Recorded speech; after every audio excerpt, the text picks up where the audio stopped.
Welcome everybody to another edition of the Water Table, the East Quia GSA. Scott, how are you doing, sir? I'm doing good. Thank you, Chris. For those that don't know that, Scott Maskell. He is the water dashboard guru and a whole other bunch of stuff that he does for East Quia, and a very valuable asset to the growers. So, Scott, I thought we ought to get together, do kind of a recap from our March 20th webinar we did. We had a great turnout. I think about 70 people showed up at lunchtime and got a lot of great questions and answers.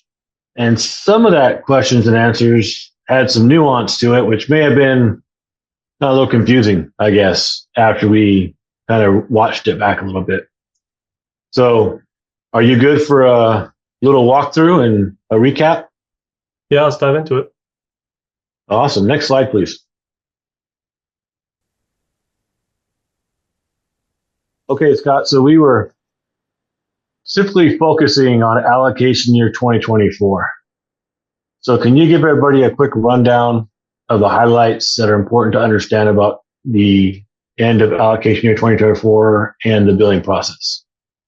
Yeah, definitely. So a couple things to remember that separates 24 from other allocation years is for precipitation, we did switch over to a fixed average. So for 24, it was based on a 25-year average at 92%. So that came out to 0.84 acre feet an acre. Our native yield remained the same as previous years at 0.85. And then we did talk a little bit about the hard cap of 2.5 acre feet an acre. So where that essentially puts you for 24 is that the GSA is going to allocate out 1.69 acre feet an acre. So anything above that needs to either be covered by imported water through a surface purveyor or carryover credit from a previous year. Okay, and there's a bullet point here, which I think for a lot of people is a new concept, even though it's been in the rules and regulations for a while. It's this concept of a hard cap.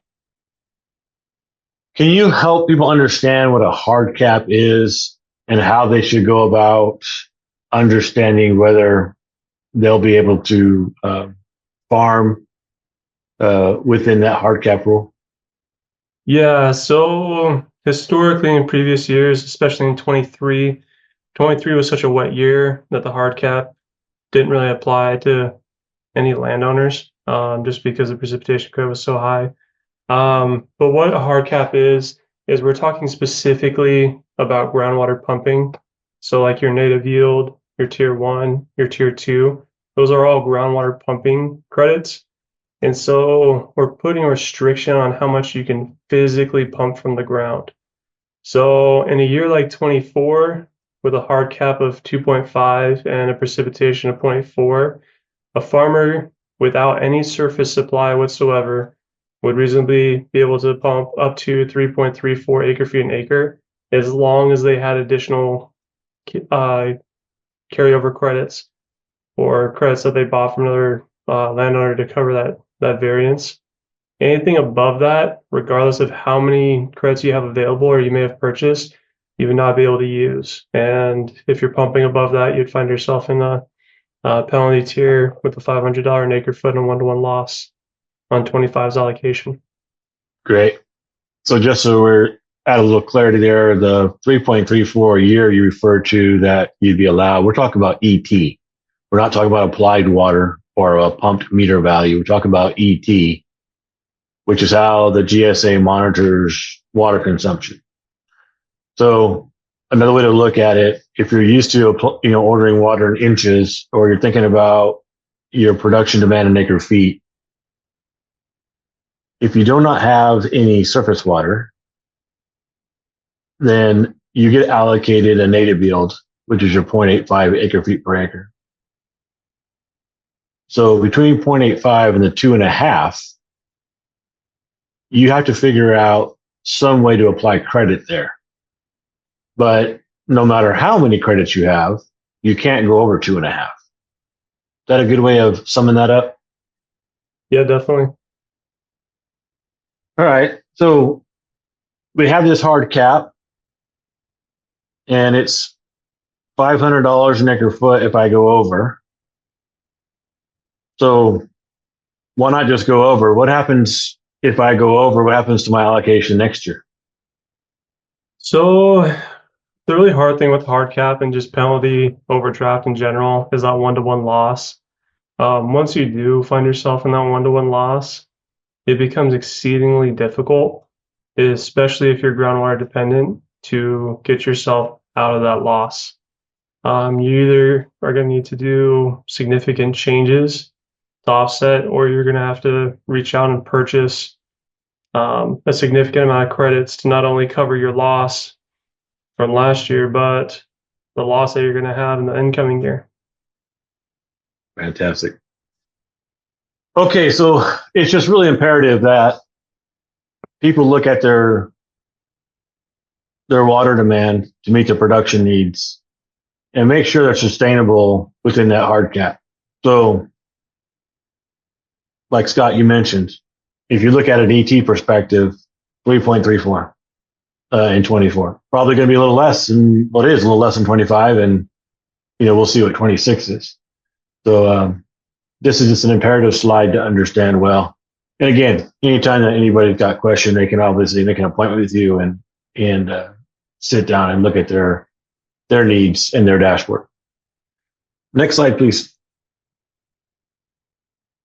So right with allocations and the hard cap and all that. So what can I do? Right? Here's a question that we get. Okay, given these are the rules and regs, and they obviously affect our ability to farm.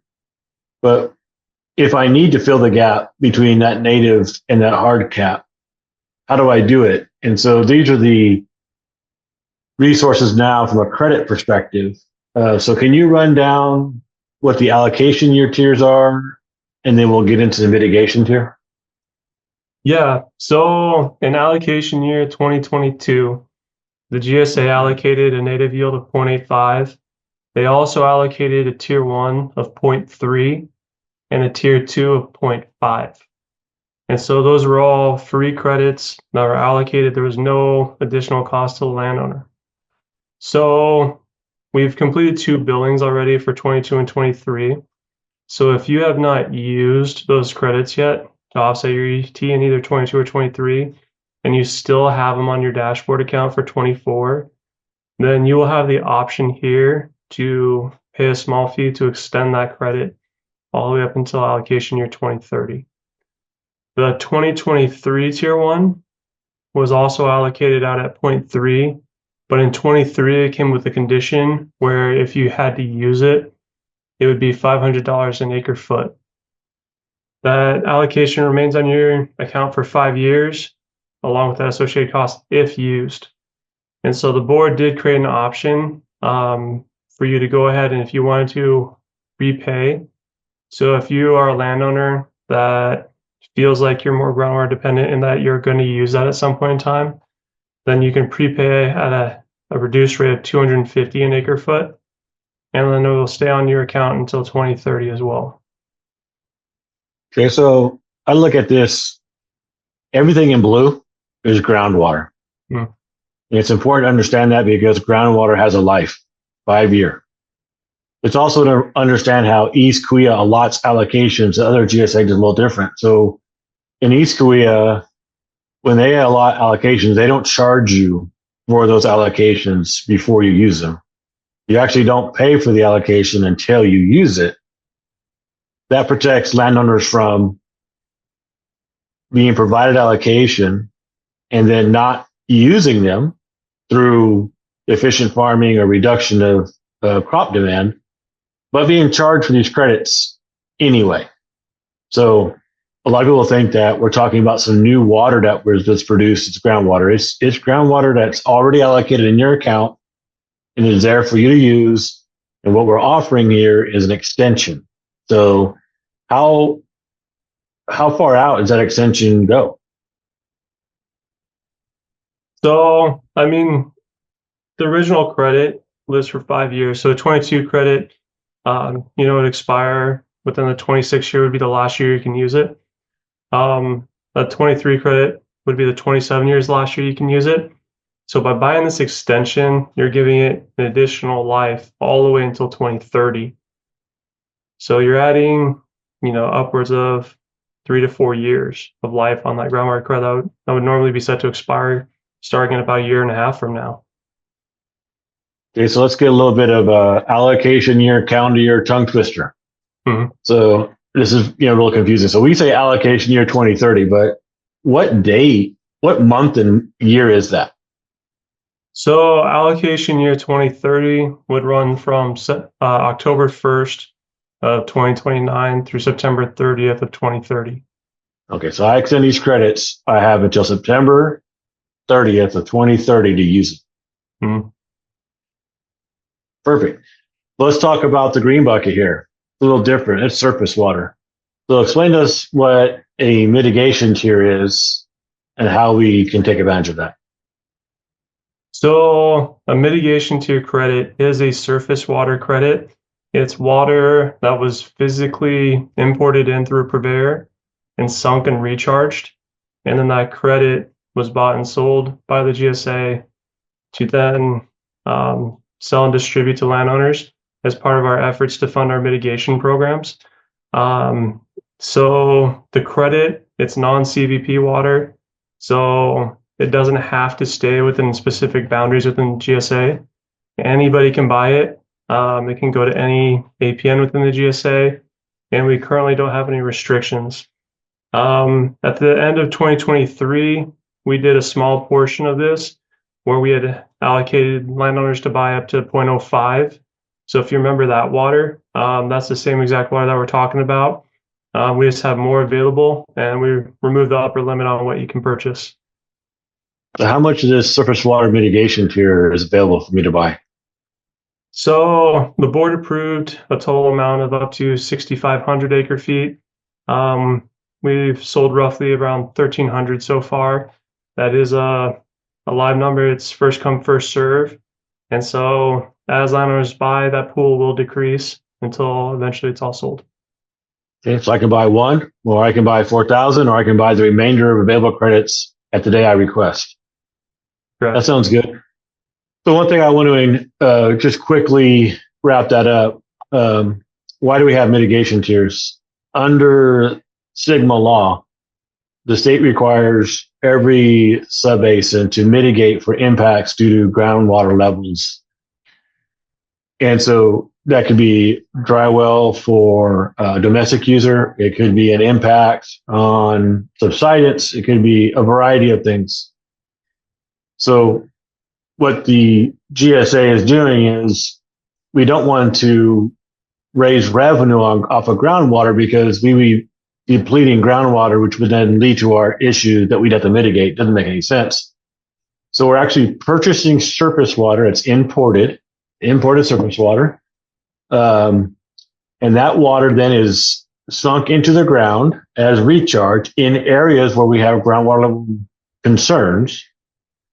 And then the credit is then provided to the landowner to use. And that allows landowners a little extra buffer room so that they can meet their production needs and also make sure that we're not impacting our groundwater levels and causing our own issues. Does that wrap up surface water? Are we good with that? Okay. If you have any questions about transferability, what you're going to use it for, you can always, get a hold of Scott and say, hey, Scott, I want to purchase 500 acre feet of mitigation water and I'm going to use it in this location, or I'm going to buy it and I want to transfer it somewhere. Feel free to get those deals kind of approved and reviewed before you make the purchase, if you're looking at something like that. And Scott, so what's your phone number, Scott? My phone number is 559-697-6095. Perfect. Next slide, please. Okay, so it's invoicing time again, Scott. So can you run everybody through when it started, where we're at now, and what needs to be done before April 15th? Yeah, definitely. So I know we like to keep changing things on you guys. I do apologize for that. But for this year, you may have been used to 22 and 23, where we sent out that initial summary that had the "this is not a bill" at the top. And they gave you an account summary of what your credits look like. For this year, in lieu of that, we just sent out a mailer. It was a trifold. It had information about invoicing and the credit manager being opened at the beginning of March, and that it will close on April 15th of 2025, which I believe is a Tuesday. So we're just about under 2 weeks now left remaining for lenders to go in there to do their credit deals and to address their priority of use in the credit manager before everything locks out. Once we finish up invoicing and everything's locked out, we'll then draft finalized invoices and then we'll send those out in the mailer. So, Scott, it says April 15th is a deadline. What if I mosey on in on the 16th or 17th and say I need to move some credits around to mitigate my overdraft? Unfortunately, at that point in time, everything will be officially locked out and no further changes will be allowed. Thank you. And just landlords need to understand that we're required by our auditors to close these years out. So it's not a date we just picked. It's a requirement to meet our accounting principles. Okay, let's go to the last slide. And Scott, so we've covered some of this already, but I think it's important to rehash it a little bit just so that some of the questions that were asked in the first webinar can be talked about. So let's talk about the credits again, and let's talk about how do I know if I need them? Why do I do it? Yeah, so for most landowners, if you are groundwater dependent, you will have more use of those credits, especially that 23 tier 1. You are eventually going to use it. And so for many of you guys, review your accounts, review where you're at, and see if that would be in your best interest to go ahead and prepay and purchase it at the reduced rate of 250 rather than being caught later on in 27 or 28, paying that $500 an acre foot. The mitigation tier is also going to be a huge benefit to a lot of landowners, especially those who don't have the full networking capabilities to reach out to neighbors and other landowners to accrue credits on their own. It is a really good, essentially fallback for landowners. So that way you can get yourself out of potential trouble of falling into penalty and that one-to-one loss if you do need to acquire additional credits. And the nice thing about those surface water credits is they don't expire. And so they also provide a good safety net for a lot of landowners in future years where they feel like they might need additional credits when a dry year comes around. Yeah, I just want to wrap that up. What people need to realize, especially if you're a groundwater dependent grower, in 23, we were giving actual year precip. And so we were giving 1.5 feet. So it basically used none of the groundwater credits. And so when you looked at the outcome of 23, it's a false sense of comfort because you look at your credits, you're like, well, I rolled a lot of credits over. This is great. We have two things. One, we have reducing native yields. And now we're on a 25-year rolling average with precip. So if you don't have the capacity to obtain surface water, physical surface water, then acquiring the mitigation credit is imperative because, like you said, it lasts forever. Now, granted, it's $500 an acre foot, which is expensive, except for when you look at what surface water entities are paying in dry years. It's very common to be $1,200 to $2,000 plus an acre foot to import surface water in a dry year. So if you have the means to do so, extend your groundwater credits, get your surface water credits, and try to protect yourself and understand your consumptive demand for what you're growing. Well, Scott, I think we did it. I want to thank everybody for watching the video as we walk through a deep dive on the 2024 allocation year. I look forward. I understand you're going to put some videos together on the dashboard. Is that correct? Yeah, we should have 3 new videos coming out regarding the changes to the homepage, the credit deals, and the credit manager. Sounds good. Well, everybody, make sure you're subscribed to our newsletter. That's where you'll find out about the updates. And once again, Scott, thank you for joining me at the water table. Thank you, Chris.